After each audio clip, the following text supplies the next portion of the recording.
Vamos a comenzar a trabajar con este primer tema de filosofía de la educación, que es de qué se trata esto, ¿no?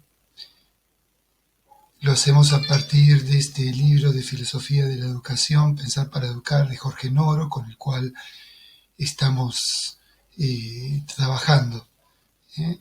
Y en el cual ustedes estuvieron incursionando en sus primeros 4 capítulos en este primer tiempo. No se trata de volver a decir lo que ustedes estuvieron trabajando, sino aportar otras ideas, otras reflexiones para complementar el esfuerzo que han ido haciendo en estos días a partir de esos resúmenes que fueron elaborando. Nosotros haremos un pequeño recorrido que aquí ven y que trataríamos de ir trabajando juntos.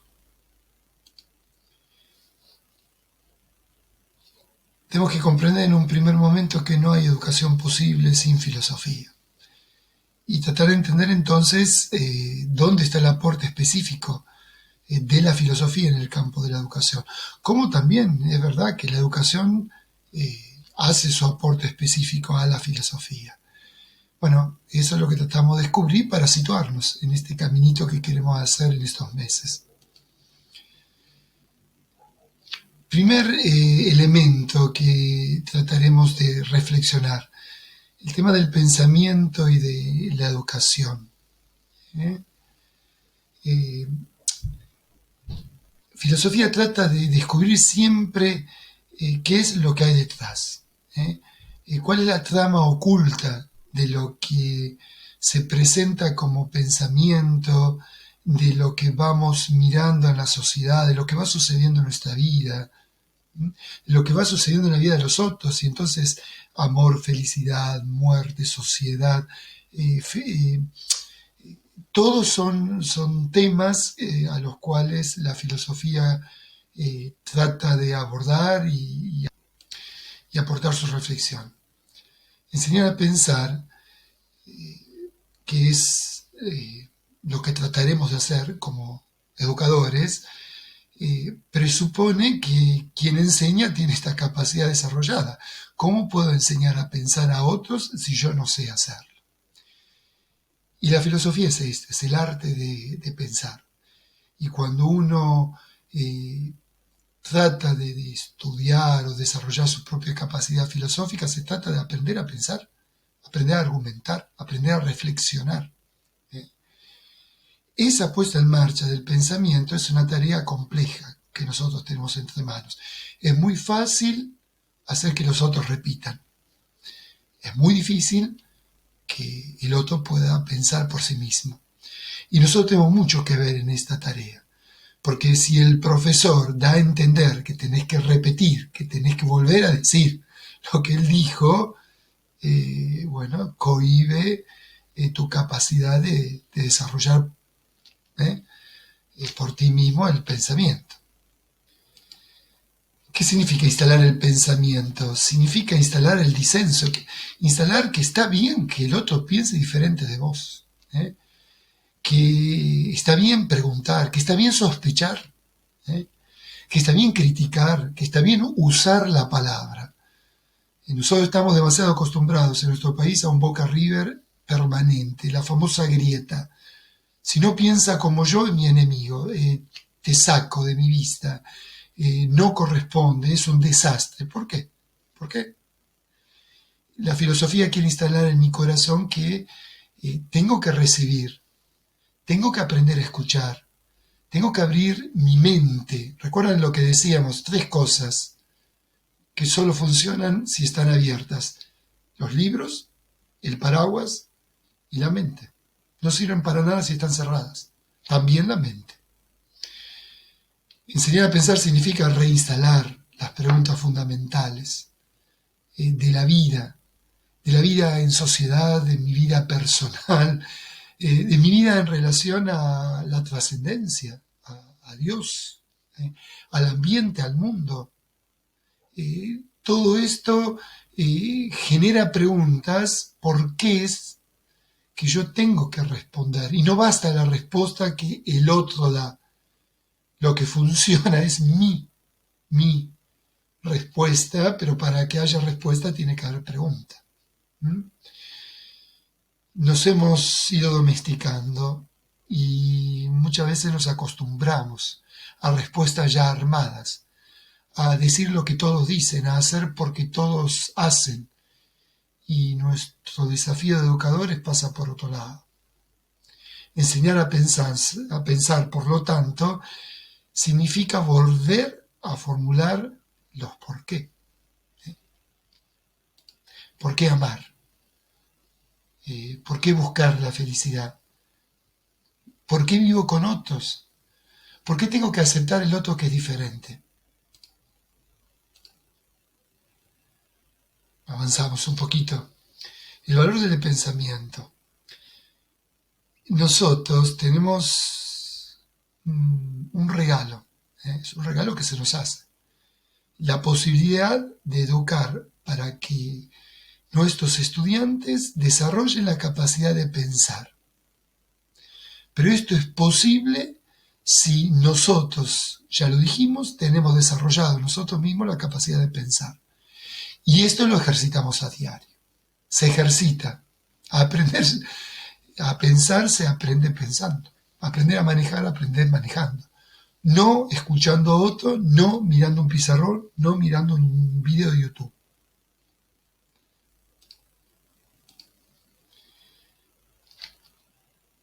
Pensamientos y aprendizajes. El pensamiento crítico juzga lo pensado.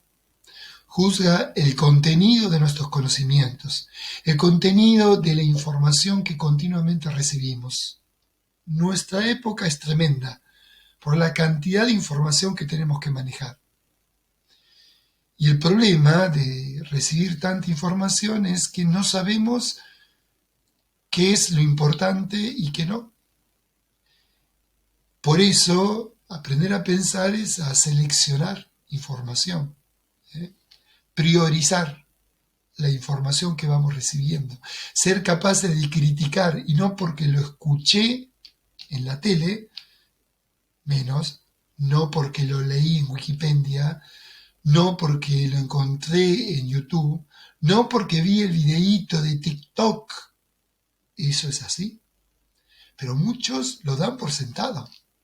Es tremendo, tremendo, tremendo. En estos días de Colombia, mi hija es porque en TikTok lo está viendo. Y sabemos que todo eso es invadido por muchísimos que quieren generar pensamiento por información no criticada, no sopesada. Y bueno, ojo, ojo. Bueno, este pensamiento, estos aprendizajes se pueden expresar en direcciones diferentes. Tenemos que sistematizar y jerarquizar la información recibida, lo que decíamos. Esta es una operación de selección crítica. 2. Predecir, anticipar acontecimientos. Las consecuencias o resultados que puede tener una determinada situación. Para eso sirve pensar. Si yo digo esto, no puedo pretender que el otro se quede tranquilo. ¿No? El otro va a reaccionar, ¿no? Y va a generar una discusión o una situación a veces complicada, pero por lo que yo dije o por lo que yo hice. Predecir lo que puede suceder, bueno, es una de las consecuencias de nuestro pensar. Tercero, ir más allá de la información, para identificar lo que razonablemente puede ser un camino hacia la verdad. Su objetivo es la verdad, no la información. La información puede esconder la verdad. Por el pensamiento yo trato de descubrir dónde está la verdad. La verdad, ¿podemos declararnos dueños y señores de la verdad? No, nadie lo puede hacer. Solo estamos en búsqueda de la verdad. ¿Ah?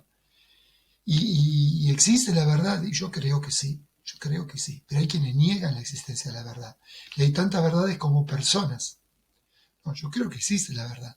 Solo que yo no puedo declararme dueño, yo no puedo creer que agoté la verdad de algo.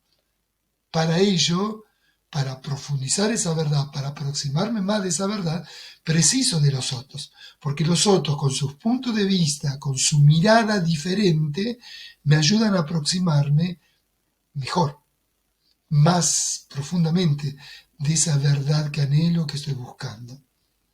Cuarto, darle un orden distinto a un conjunto de informaciones, reelaborar los conocimientos disponibles para alcanzar y generar nuevos conceptos, responder a nuevos por qué, responder a preguntas que me había hecho y que no pensé que iban a suscitarse a partir de ese manojo de informaciones en bruto que recibí, bueno, el ejercicio de pensar.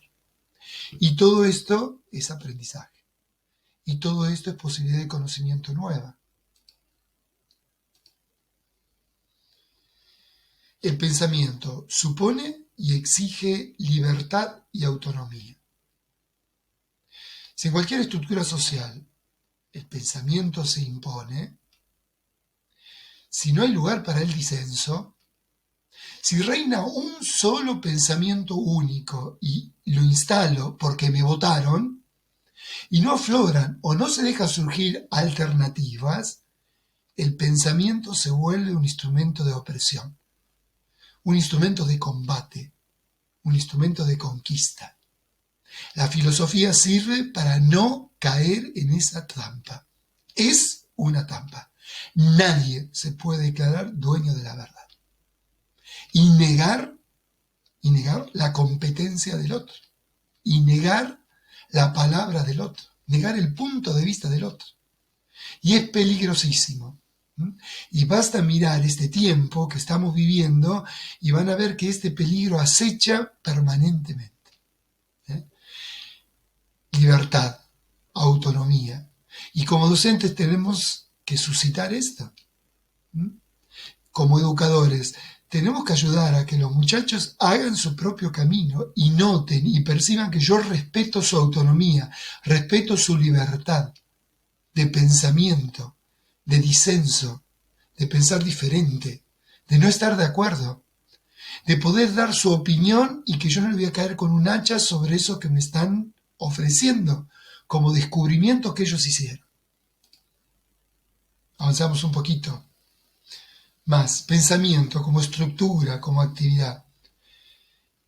Pensar no se trata solo de manejar estructuras, estrategias de pensamiento, sino operar sobre el contenido del pensamiento.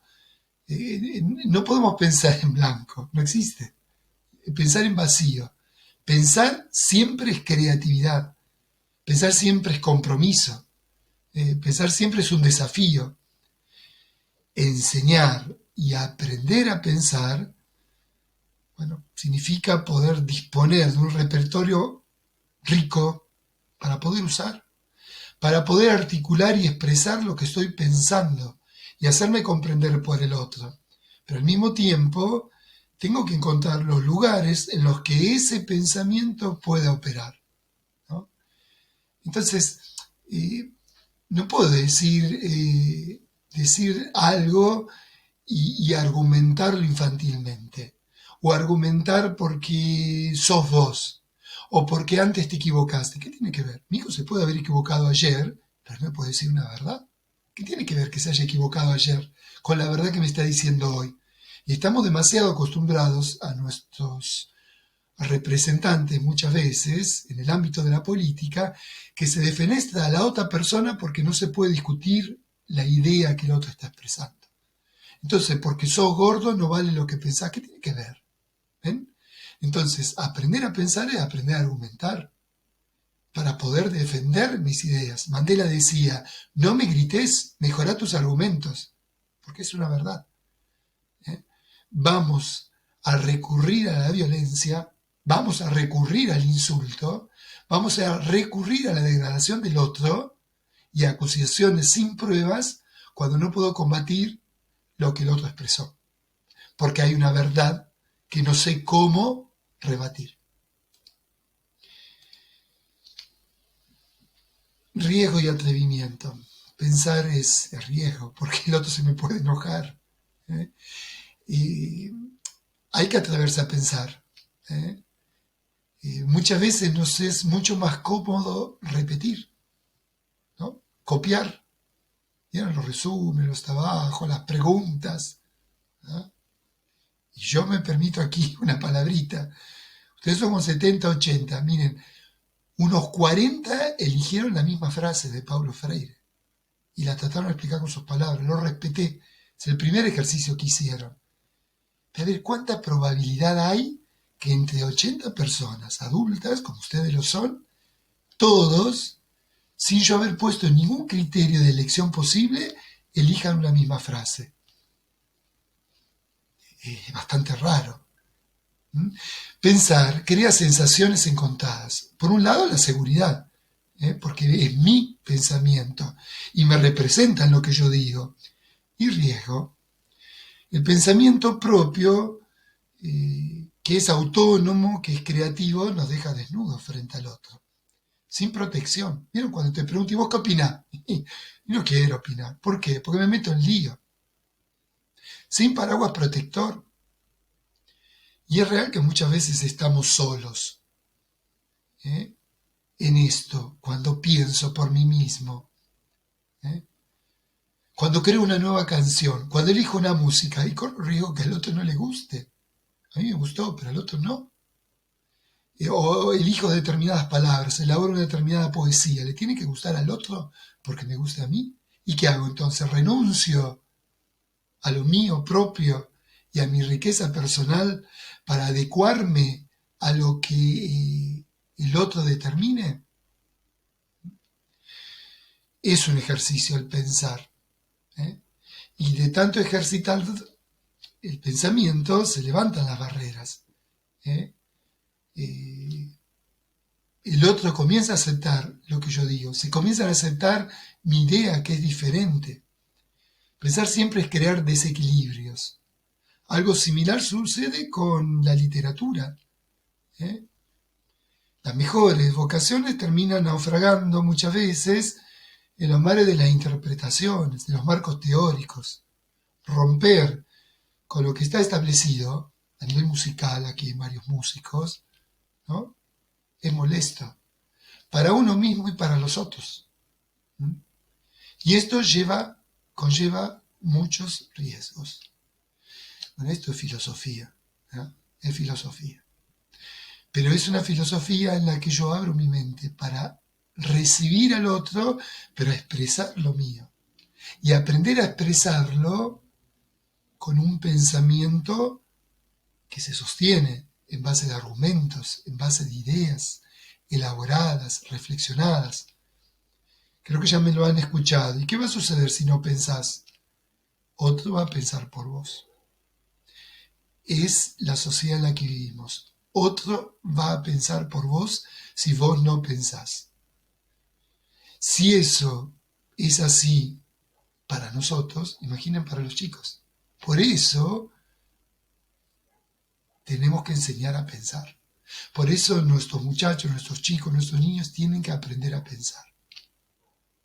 Y un no rotundo y categórico nuestro a un niño lo puede inhibir por años. A no querer expresarse, a no querer preguntar. Ni siquiera va a querer levantar la mano en clase. ¿Por qué? Porque cuando la levantó lo humillaron públicamente. Entonces, ¿qué prefiere? Callarse. Es así. Nosotros mismos lo haríamos también.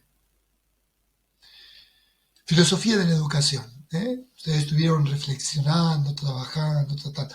¿Qué ofrece la filosofía a la educación? Fundamentos.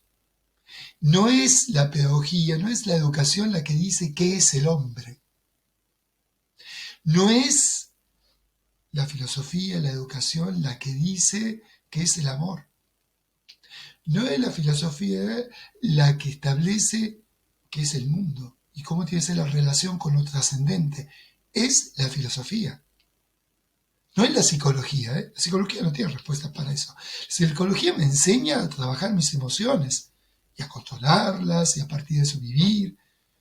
Pero es la filosofía la que responde a los porqués que yo me puedo hacer, la que da las últimas respuestas a las grandes preguntas que yo puedo llegar a hacerme. La filosofía me ofrece un fundamento necesario para la educación. Sin esos fundamentos, la educación no puede. Ver, ¿cómo va a educar a una persona si no sabe lo que es una persona?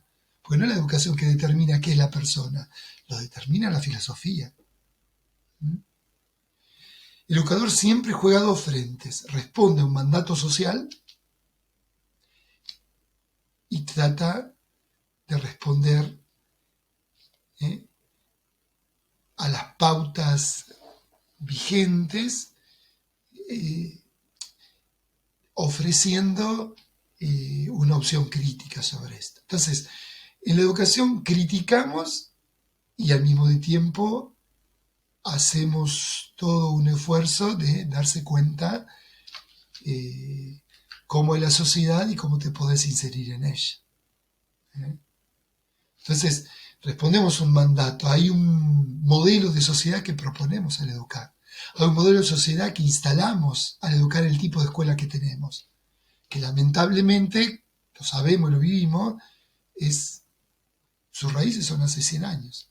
La misma escuela, en clases, en pasillos, en un patio, en tiempos en que toca el timbre y entra un profesor, en que hay chicos sentados en banco. Lamentablemente ahora tuvimos que sacar las mesas, que era para intentar hacer un cambio, pero eran bancos individuales.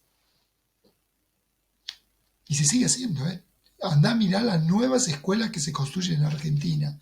Las últimas que construyeron en la provincia. Calcadas, tendrá aire acondicionado ahora. O será de PVC la puerta. Pero es igual a una escuela construida en la época de Sarmiento. ¿Cómo puede ser? ¿Cómo puede ser? Y gastaste fortunas para hacer eso. ¿Por qué no lo construido de otra manera? Y pensaste de otra manera. Bueno, pero por un lado, ven eso, reproducimos un modelo de sociedad. Pero por otro lado, intenta desarrollar a los sujetos e imponer una cuña innovadora que conduce a otro tipo de sociedad, a otro tipo de humanidad, a otro tipo de relación con el ambiente, a otro tipo de relación entre nosotros, de construcción de identidad propia. ¿Ven? Por un lado, propone y muestra y promueve un status quo, es así, y por otro lado es el lugar donde se critica y se dice es posible soñar con otro tipo de sociedad y hacer diferente el mundo en el que vivimos. Un docente armado de pensamiento que disfruta de autonomía propia, que es capaz de pensar por sí mismo, con capacidad crítica y creativa, sabe instalar otras miradas sobre la realidad, sobre la propia vida. Sabe articular otros discursos, diferentes de lo que se viene repitiendo. Un docente que no se subordina críticamente a lo que ya está dispuesto, sino que crezca en seguridad interior y de seguridad a los alumnos para pensar por sí mismos. Docente que es un maestro, un profesor, un directivo, un supervisor, que no se quede bajo la tutela de autores, editoriales, profesores, libros, corrientes de pensamiento, suponiendo que todo lo que digan ya está bien. ¿Por qué? O refrendando cualquier resolución que haga el ministerio. ¿Por qué tengo que estar de acuerdo? No estoy de acuerdo. A ver, nosotros en este momento estamos cansados de decir que no estamos de acuerdo. Miren, en el Don Bosco, ¿cierto? Los mismos profesores dan educación física en el primario. En ese gimnasio que es el más grande de toda la provincia. El mismo profesor da gimnasia en el secundario con la misma cantidad de alumnos. En ese mismo gimnasio, el secundario no puede. El primario sí. Preguntamos por qué y no nos dan razones. Insistimos y nos dicen que no, pero sin ningún motivo. Vos decís, bueno, no lo podría hacer porque quien manda, pero no puedo decir que estoy de acuerdo. Más en esta época. cuando un adolescente está viviendo encerrado, yo le saco en la escuela la posibilidad de moverse. Cuando educación física es clase presencial, parte de la escuela. Bueno, ¿eh?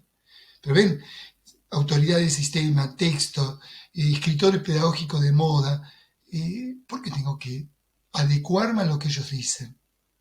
Debe surgir mis propias convicciones, que está alimentada con esas fuentes y otras, y con mayor amplitud. Pensamiento filosófico, que no se encierra en una ideología. ¿Ah? Porque lo dijo Pirulo. Pero si está equivocado Pirulo, ¿por qué lo voy a repetir? Ah, no, porque yo lo sigo. ¿Y qué tiene que ver que lo sigas? Bueno, ¿ven? Y a nivel de ideas. Por eso nuestra propuesta es un pensamiento fuerte, reinstalar este sentido de un pensamiento que se sostiene, que es capaz de debatir, que no se viene abajo frente al primer obstáculo o a una primera crítica que nos pueden llegar a hacer. Aunque la crítica venga de una autoridad, si no está bien, si no es correcto, si no es verdadero, no es verdadero. El pensamiento débil, ¿de qué se trata? Es un pensar sin pensar. Se sostiene en ficciones, en relatos, en ejemplos. ¿eh? Y que vos tratés ahí de descubrir qué es lo que el otro realmente piensa. Ese pensamiento débil normalmente oculta el pensamiento fuerte de quienes realmente deciden y de realmente aquellos que construyen el pensamiento. Estamos en época de relato y copiamos el relato de otro que lo dijo. ¿Ven? Entonces, el otro lo pensó. Y como vos no pensás, terminás adhiriendo a lo que el otro pensó. Y te lleva de narices. Hasta que después no tenés más escapatoria. El pensamiento se debilita porque se vuelve descaradamente muchas veces instrumental, subordinado, cómplice. Claro. No se trata de que mis palabras sean las correctas, de que el argumento esté bien formulado. Se trata de que yo diga algo que pese, que valga, que se sostenga. Hoy estamos bombardeados por marketings de autoayuda, ¿no? Este pensamiento débil deja de lado lo trabajoso de pensar por uno mismo. Lo difícil que es elaborar una propia idea y sostenerla, ¿no? Claro que es difícil dar libertad a los estudiantes para que cada uno sostenga su propio pensamiento. Es más fácil que repitan todos y yo tildo porque dijo lo mismo que yo dije, entonces eso está bien, si dice lo otro está mal. Y si él me dice con argumentos lo contrario lo que yo estoy diciendo, ¿está mal lo que le está diciendo o está bien? Filosofía está bien, porque lo sostuvo, porque lo argumentó, porque pensó por sí mismo. ¿Puedo no estar de acuerdo? Estamos casi terminando, ¿eh? No quiero ser cansador. ¿Ven? Son 9 puntitos nomás. El 8. Pensar, pero pensar bien. No es lo mismo pensar bien que pensar lo bueno. Que sí, no es lo mismo pensar bien porque utilicé los mecanismos del pensamiento y mi elaboración es correcta, hice un discurso genial, imbatible, pero en el fondo lo que yo propongo es algo falso. La fake news que circulan tanto, algunas son unas elaboraciones espectaculares. ¿Vieron cuando el otro dice, me embaucó? Pero qué bien lo que lo hizo. ¿Cómo que bien que lo hizo? Sí, construyó una trampa impresionante, pero no pensó bien, no pensó lo bueno. No ofreció la verdad. Me embaucó, me mintió, pero me mintió con argumentos que sostuvieron su idea y me envolvió en sus redes. Pensar creativamente, con riqueza de ideas, dando elementos a los otros. A esto llamamos un libre pensador. es el que no sujeta su pensamiento a otros, no lo somete al pensamiento ajeno, el que se reserva para sí mismo la facultad de pensar y formula ideas. Y sin embargo sabe consensuar, sabe acordar ideas que son de otros, pero yo asumo porque yo acuerdo, porque libremente adherí a ese pensamiento. En la educación, el que piensa para educar opera como un libre pensador. Es un intelectual crítico. El que piensa para educar no puede sino generar libre pensadores. Porque la labor educativa es generar pensamientos. No matar la creatividad del pensamiento de mi estudiante. ¿No? Nos vamos a encontrar con este panorama muchas veces, aunque hoy no vamos tanto a la biblioteca porque usamos el Google. Pero bueno, ¿pero por qué leo? Pero para hacer funcionar el engranaje personal, no para repetir lo que el otro. Hay gente que te recita de manera formidable lo que los otros dijeron, de tal libro y tal persona. Genial, lo iré a leer. A mí me interesa pensar, descubrir qué pensás vos, decime qué pensás vos, y qué es lo que vos sostenés. Cuando pensamos, siempre se piensa, recorre nuestra vida, no hay momentos de pausa. Nosotros como docentes, educadores, pensamos cuando armamos, construimos, componemos la clase, cuando corregimos al alumno, cuando preparamos y llevamos adelante una reunión, cuando planificamos, cuando pensamos el programa, cuando vamos a una jornada institucional en la escuela, cuando discutimos con el directivo o el colega de trabajo. El docente como educador piensa todo el tiempo, porque para educar es necesario pensar. Y la filosofía me quiere ayudar a pensar. No seremos filósofos de renombre que se recordarán todos de nuestro rostro, de nuestro nombre. Seremos filósofos de lo cotidiano, de la vida. Pienso mi vida. No me dejo llevar de las narices. Los estudiantes, porque es verdad, como docentes pensamos, como educadores, pero los estudiantes, los alumnos, los estudiantes piensan. Cuando aprovechan el tiempo y saben preguntar cuando algo no entienden. Atienden para comprender y comprenden para aprender. Saben traer al aula interrogantes, lo saben formular, lo saben argumentar. Cuando piden, cuando reclaman, cuando reconocen sus errores, cuando autocorrigen su trabajo. Bueno, ¿ven? Son todas maneras de pensar. No inhibamos esto y generemos autonomía, que es lo más difícil, porque toda nuestra escuela argentina sigue enseñando a ¿qué? A repetir lo que dice el docente. Y es tristísimo. Y lo aprendemos desde el primario, lamentablemente. ¿No? Tenemos que ser diferentes, ¿ah? Y generar otros caminos. Vamos cerrando. Miren, les traigo aquí Giordano Bruno. Es viejito, Miren. Escribió esto sobre el infinito universo y los mundos en 1591. Lo quemaron por sus ideas en Italia. Era un monje. La misma iglesia lo condenó, Pero miren lo que dice y lo que escribe. Es bellísimo, por eso quiero terminar con esto. Ya terminamos. Si nosotros, como educadores, solo hacemos lo establecido, cumplimos al pie de la letra del reglamento, pensamos lo que hay que pensar, nos limitamos a obedecer las órdenes impartidas, nadie nos reconocería. Pocos repararían en nuestra presencia. Raros serían los que nos corrigiesen y fácilmente podríamos complacer a todos.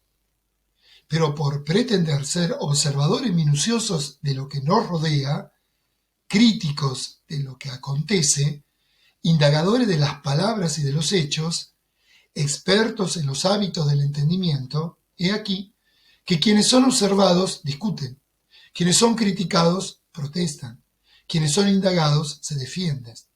Quienes son analizados nos atacan. No son uno, no son pocos, son muchos, son casi todos.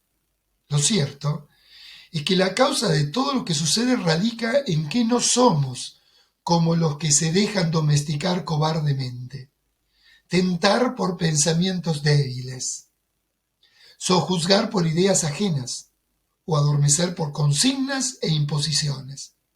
Y es por eso que no podemos envidiar a los que son siervos en la libertad. Sienten pena en el placer, son pobres en medio de la riqueza y están adormecidos en medio de su existencia, porque nosotros somos libres, a pesar de las amenazas, alegres a pesar de los contratiempos, ricos en medio de las privaciones. Estamos muy despiertos en medio de las dificultades. Nosotros no pensamos volver atrás, cansados por la dureza del camino, ni desganados quitar los brazos por el peso de las obligaciones, ni desesperados volver las espaldas y huir de quienes nos atacan, ni deslumbrados por algunas novedades renunciar a nuestros propósitos, porque lo que en suma nos interesa es desarrollar y potenciar nuestra capacidad de pensar, defender la autonomía de nuestras ideas, sumar a nuestras críticas las propuestas superadoras, luchar sin cansancio por construir una realidad mejor, ya que todo esto representa nuestro compromiso como educadores, el mandato de la filosofía, la auténtica demanda de la sociedad, el requerimiento de los alumnos, aun cuando no seamos reconocidos inmediatamente, seamos criticados por nuestras actitudes, seamos discutidos por quienes nos rodean y seamos advertidos por quienes nos dirigen. Representan la demanda y el legado indiscutible de la tradición de la filosofía, del sentido profundo de la educación, de nuestra propia realización como personas y de los requerimientos de una sociedad envuelta en profundas transformaciones. Te lo dice un tipo que murió quemado por sostener sus ideas. ¿Qué sostenía? Que el mundo gira alrededor del sol y no el sol alrededor de la tierra. ¿Quién tenía razón? ¿Los que lo acusaron, condenaron y quemaron? ¿O él? Ojalá que nos atrevamos a pensar, ojalá que eduquemos a nuestros niños y jóvenes a pensar por sí mismos. Otro gran pensador de nuestra época: ya es hora de desacostumbrarnos a sobreestimar la filosofía y por ende pedirle más de lo que puede dar. En la precariedad del mundo es necesaria menos filosofía, pero una atención mucho mayor al pensar, menos literatura, pero mucho mayor cuidado del lenguaje. Dos cosas está diciendo. Quiere decir, menos filosofía en el sentido repetir lo que otros dijeron, pensar por mí mismo y aprender a decir lo que quiero expresar. Muchas gracias. Cuídense mucho. La próxima será un poquito más breve, pero bueno, al menos puedo interrumpir y escuchar cuanto quieran. Un abrazo, continuamos caminando.